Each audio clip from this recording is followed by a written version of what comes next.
Hey there, STEM Chemistry. This is Miss Ruark. This is podcast 9.3, where we talk about the strength of an acid and how to determine if something is strong or weak. Okay, so acid and base strength. There is a difference between a strong acid and a weak acid, just like there's a difference between a strong base and a weak base. And a strong acid, it's one that's going to ionize completely. Okay, what does ionize mean? Well, that means that it completely dissociates. It breaks apart into ions. Ionize. Ions. Okay. And that's if it's put into an aqueous solution. So if you take a strong acid and you mix it with water, and it will completely dissociate. It'll completely break apart into the ions that make it up.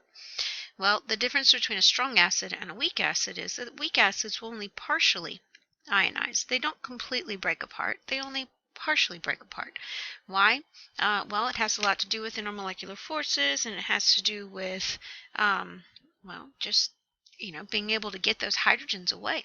Can you get those hydrogens away and form those hydronium ions, or does the reaction favor to go back towards the weak acids? So there's a lot of stuff that comes into play here. All right, well, what about strong bases?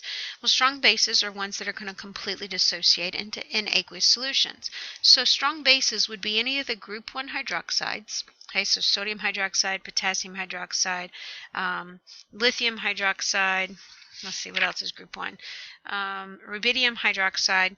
Okay, any of those. And also your barium hydroxide, your calcium hydroxide, and your strontium hydroxide. Those are going to be your strong ones. Okay, so you've got a list of strong bases. You'll get a list of strong acids in just a minute as well. Okay, when they completely dissociate, what's going to happen is they're going to break apart and they're going to end up forming hydroxide ions in solution. And when you get those hydroxide ions in solution, it's referred to as an alkaline solution. I'm sure you've heard of that before, an alkaline solution. All right, what about a weak base? Well, if a weak acid only partially dissociates or partly breaks apart, well, guess what? Weak bases are only going to partially dissociate as well. And a great example of a weak base is ammonium, NH3. Okay, so NH3 can actually break apart, and it'll end up being something like this, and it'll form those hydronium ions when it's in solution. Okay, here are your strong acids. All of the other ones are weak. There are only 9 that you need to concern yourself with, so memorize these, and the rest of them are going to be your weak acids. Okay, so here's an easy way to remember them. Hydrochloric, hydrobromic, and hydroiodic. These are all halogens. Notice that HF, hydrofluoric, is not on here, okay? Chloric, bromic, and hydroiodic. And then you have perchloric and chloric. These are both the same. There's just an extra high oxygen. Nitric, sulfuric, and periodic. Okay, so memorize those. All right, mono and polyprotic acids. So monoprotic acids, monoprotic. Okay, mono meaning 1, protic meaning proton, can only donate 1 proton. Okay, so that would be an example of that would be HCl, or HI, or HNO3. Oops. Okay, why can they only donate one proton? Because they only have 1 proton. Okay, and then we have things called polyprotic. Okay, poly meaning many, protic meaning proton, can donate many protons. Okay, so examples of these: sulfuric acid, we have H2SO4. This would be called a diprotic. Why? Because it has 2 protons that it can donate. It can go from H2SO4 to hydrogen ion and HSO4 with a -1 charge. And then guess what? This HSO4 can also go and give away its hydrogen ion and become SO4 with a -2 charge. So now you have your sulfate. Okay? If this is a strong acid, guess what? This is going to be a weak conjugate base, right? A very weak conjugate base. And if this is a weak conjugate base, this is going to be, well, it should be strong, but it's an ion, right? You guys look that up. Tell me what you think when you come to class. That sounds like a good idea. Okay, phosphoric acids. Phosphoric acid is H3PO4. It has got 3 protons it can give away, so we call this a triprotic. triprotic. Okay, so it can go from H3PO4 to hydrogen ion plus H2PO4 with a -1. And then the H2PO4 can now go and give away a hydrogen to make HPO4 with a -2. And then HPO4 with a -2 can give away one hydrogen ion to make PO4 with a -3. See?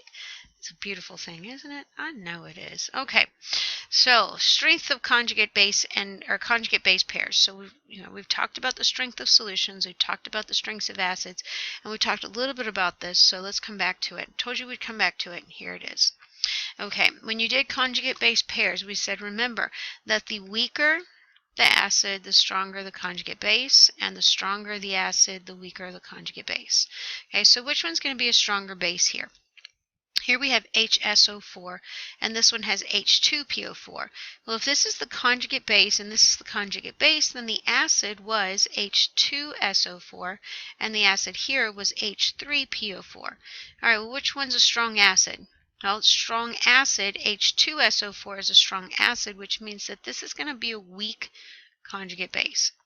If this one right here was a weak acid, then this one is going to be a strong conjugate base.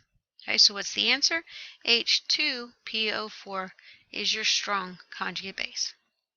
See how I did that? I hope so. Let's try another one. Which is a weaker base? Okay, so we have Cl- and NO2 with a -1. All right, well, this is the base, so the acid must have been HCl. This is the base, so the acid must have been HNO2. Well, this one was a strong acid. And if it was a strong acid, then this must be our weak base. So our answer is Cl with a -1 charge. Okay, all you're doing is looking at the conjugate acid and base that it made and comparing it to the parent or the original acid that it was. And if the original was strong, then the conjugate is weak. Okay, OH in a molecule. If we have OH in a molecule, it can either be acidic or it can be amphoteric. And you're like, what? How can it be acidic? Okay, well, let's talk about that. All right, if bonded to an acid, it is called a hydroxyl group. Okay. If the OH is bonded to an acid, that's how it can be acidic, it is called a hydroxyl group. If it's acidic, the water molecule or a water molecule must be able to remove a hydrogen ion from it. And if it can remove a hydrogen ion from it, it will form H3O+. Correct? Correct. And that's why it would be acidic, because it's a proton donor. Okay, so let's look at these. We have chromium 2 hydroxide, we have chromium 3 hydroxide, and here we have chromic acid. Okay, so chromium 2 hydroxide, you have your Cr and you have your O's and your H's, right? O's and H's, O's and H's. Okay, and then this one we have Cr with, that's just really crappy. I shouldn't have even done that. Okay, let's erase that. Erase all evidence. You never saw anything. Okay. All right, so this right here is actually going to be not acidic, it is basic. Right, this is going to be a basic solution right here, because look at those beautiful hydroxides that it can donate. That's a wonderful thing, I know, right?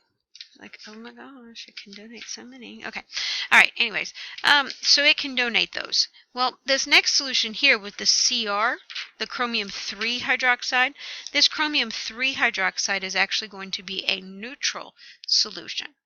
Okay, it's going to be a neutral solution. So if we put this into water, or if we tested it after it being in water, it would be a neutral solution. Okay,